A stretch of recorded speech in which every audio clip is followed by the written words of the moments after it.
हमारी संस्कृति बची रहेगी, धर्म बचा रहेगा। ये 8 बातें अपने बच्चों को, चाहे बेटा हो चाहे बेटी, बेटी ससुराल जाएगी स्वर्ग बना देगी, बेटा इस घर को तीर्थ बना देगा। जितने भी जन मुझे सुन पा रहे हैं, कागज कलम निकालिए और एक वास्तु विज्ञान के सहारे एक बात आपके पास तक पहुंचाना चाहता हूं। उस घर में किसी भी प्रकार का दोष नहीं रहेगा। अपने बच्चों को ये 8 चीज दे दें, 8 उपहार देते हैं।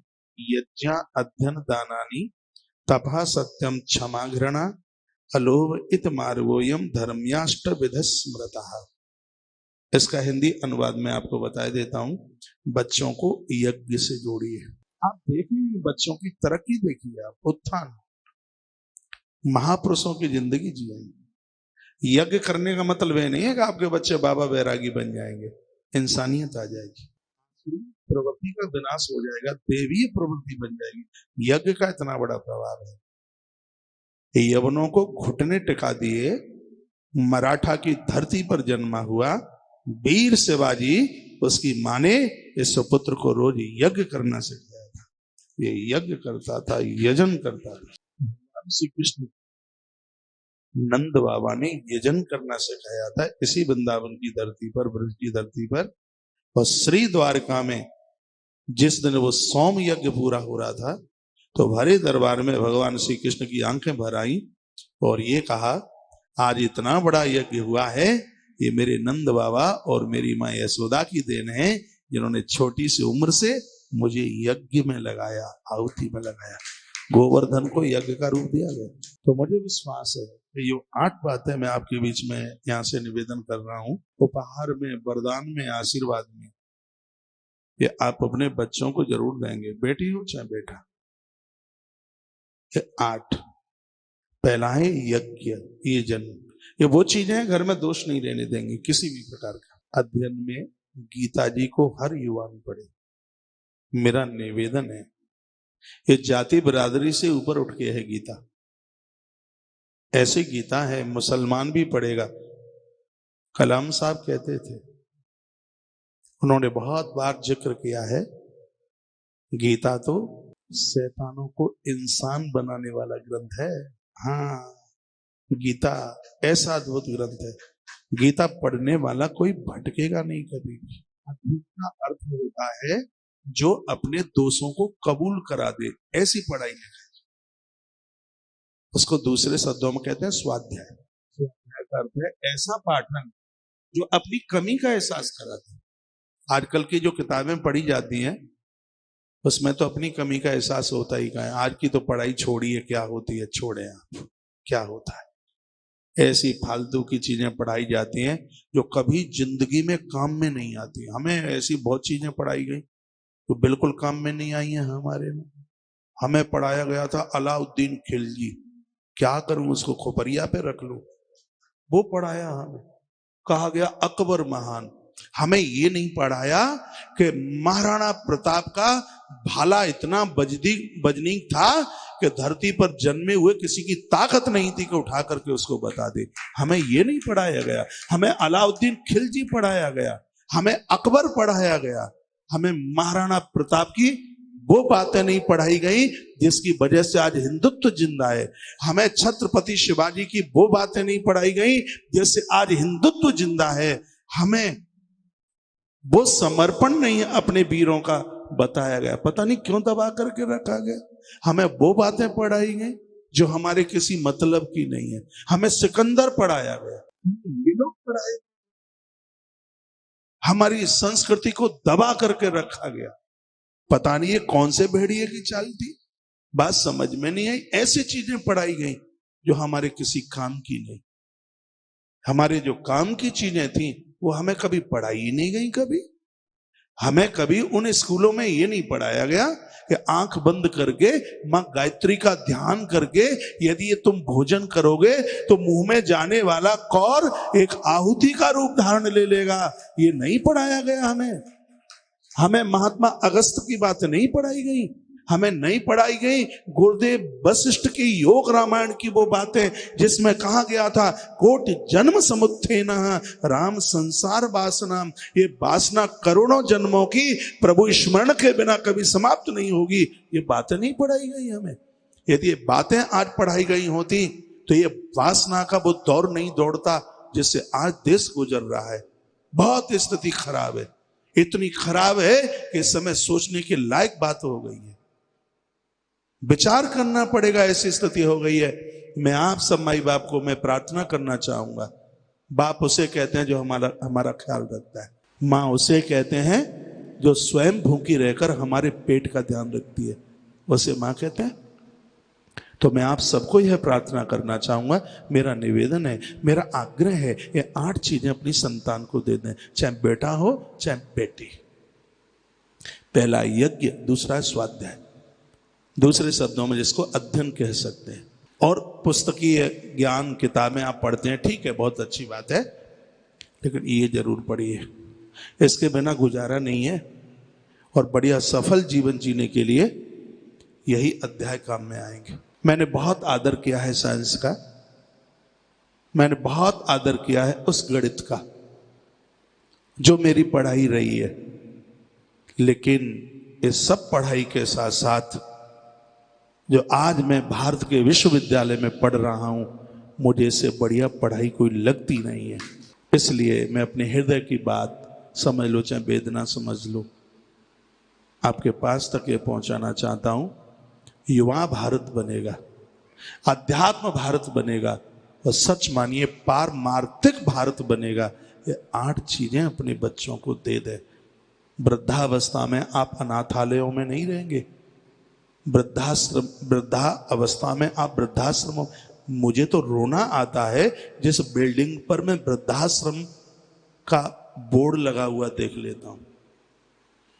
उस देश में जहां राम और श्रवण अपने माता पिता के लिए दुनिया छोड़ के, और राम माता पिता के आदेश के लिए अयोध्या छोड़कर 14 साल के लिए वन को चले गए। उस भारत में सरकारी लाइसेंस पर 4000 वृद्धाश्रम, 4000 से 5000 हर वर्ष बनते हैं। ये प्राइवेटों की तो गिनती नहीं की जा सकती कितने बनते।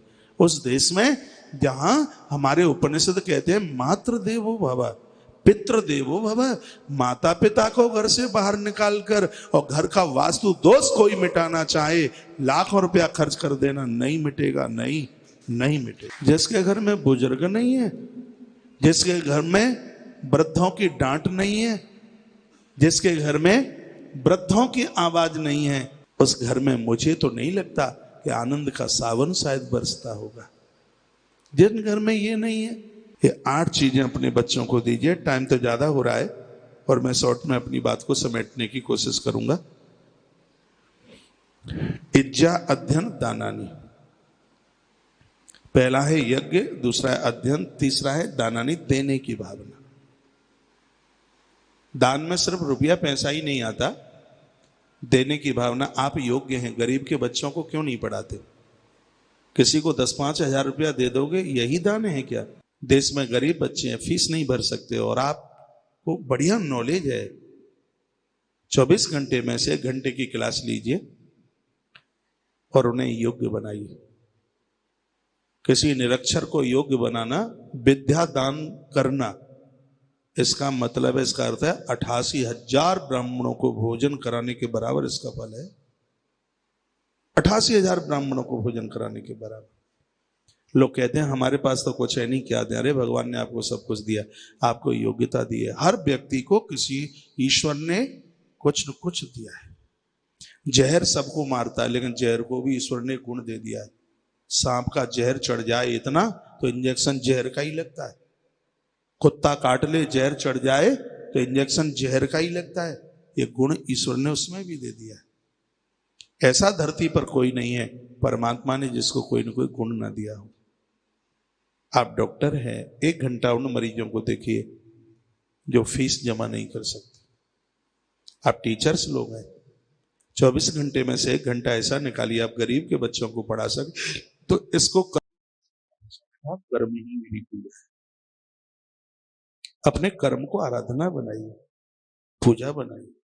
हम लोग माला जपते हैं, लेकिन हम ऐसा नहीं, जब तक माली लेके बैठ जाएं सो हम अकर्मण्य बन जाएं, आलसी बन जाएं, प्रमादी बन जाएं।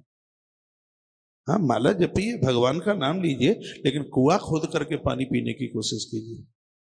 पिताई की कमाई के ऊपर मत गर्ज, खुद 20 नाखूनों से कमा करके अपना रास्ता प्रशस्त कीजिए। उसका ख्याल रखिए, भाई का ख्याल रखिए। आप ज्येष्ठ भ्राता हैं, आप तो कमा रहे हैं, वो अभी छोटा है, वो पढ़ाई लिखाई कर रहा है, छोटा है आपसे, बेटे से ज्यादा स्नेह रखिए उससे। बड़ा भाई है, पिता से ज्यादा पूज्यता का भाव रखिए। राम राज्य आपके घर में होगा। अयोध्या में होगा कि नहीं होगा मुझे नहीं पता, लेकिन आपके घर में जरूर होगा वह राम राज्य। दाना नहीं देने की भाव। बाजार में जाएं कुछ खरीदने के लिए तो पहले ये ध्यान हो, अरे मेरा छोटा भाई है, उसका मुझे ध्यान रखना है, वो मुझे बहुत प्रिय है, बहुत मेरा लाडला है। बड़े भाई के प्रति भी ऐसी पूज्यता का भाव रखिए। भाई भाई का प्रेम तो 500 वर्ष की तरक्कियों को तत्काल लेकर प्रकट हो जाता है। ऐसा हमें रामायण और महाभारत में यही तो पढ़ने सुनने को मिलता है, जहां एक युद्ध था, कितनी माताओं की मांग का सिंदूर उड़ गया, और जहां भाई भाई में प्रेम था, बताते हैं काल रावण की पार्टी से बंधा हुआ था, उस रावण की एक तो नहीं चली, राम ने पछाड़ दिया उसको। ये क्या था? ये भाई भाई का प्रेम, भाई भाई का संगठन था। ये भाई भाई की शक्ति तो एक ऐसी शक्ति है, इससे बड़ी कोई ताकत ही नहीं बताई दुनिया में। करते हैं तो छिपके छिपके उसका उसकी सहायता कर दीजिए, सहयोग कर दीजिए। आप कहोगे चोरी हो जाएगी, मैंने कहा ये तो बहुत बड़ी साहूकारी होगी, ये तो आप हमें दे देंगे, उसका भी इतना पुण्य नहीं है जितना कि अपने गरीब भाई का आप सहयोग कर देते हैं, उसका उतना पुण्य। उसकी बेटी की शादी है, आपने उसका सहयोग कर दिया। माता जी 5 मिनट और लूंगा, आप सोइए मत, ज्यादा से ज्यादा 5 मिनट। तो ये कौन देगा संस्कार? ये आप देंगे, आप बताएंगे, और कौन बताएगा? तो इज्जा अध्ययन दानानी, और फिर कहा है तप। तप का मतलब है जीवन में मुसीबतें आए उनको झेलने की ताकत रखिए। ये नहीं है कि पूरा जीवन में सब कुछ अनुकूल ही होता है, प्रतिकूलताएं भी बहुत चल के आती हैं।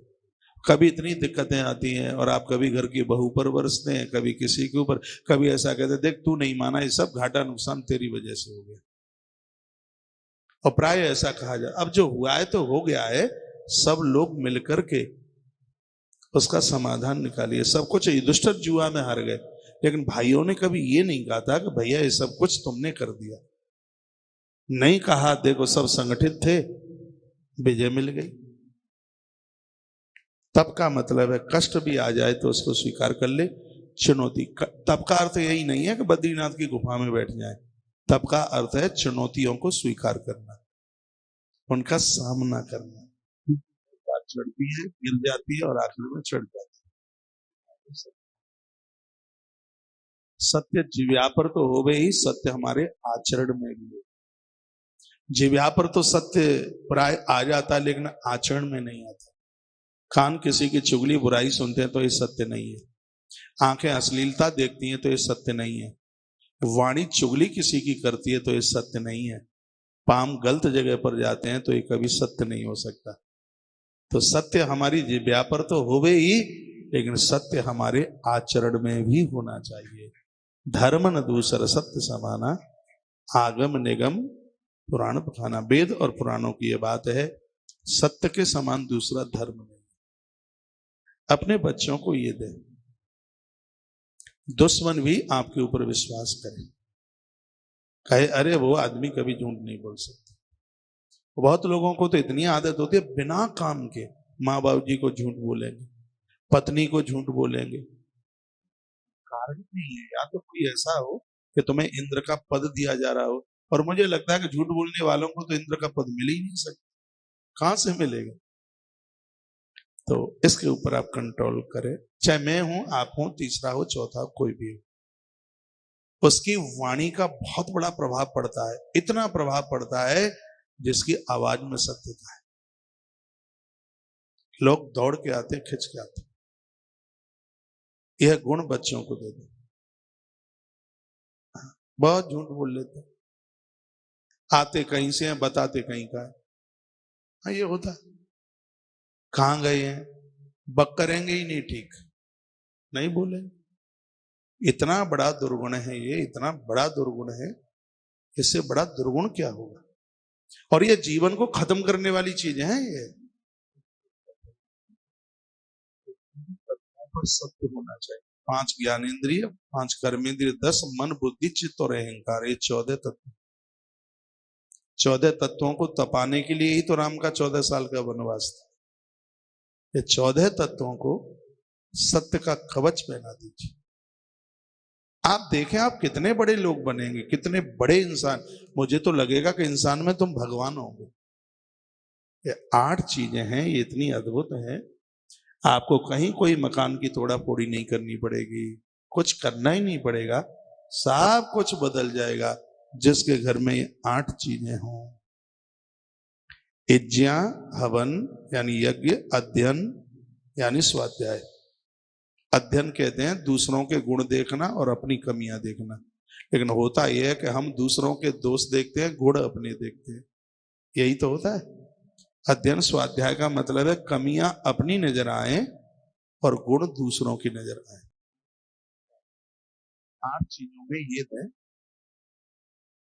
दानानी, देने की भावना, तपह, कष्टों को सहन करने की ताकत, सत्यम, हर इंद्रिय के ऊपर सत्यता, ऐसा जीवन जिए दुश्मन भी हमारी वाणी का विश्वास करे, और क्षमा, किसी से गलती हुई है तो क्षमा करने की बात आदत में हो।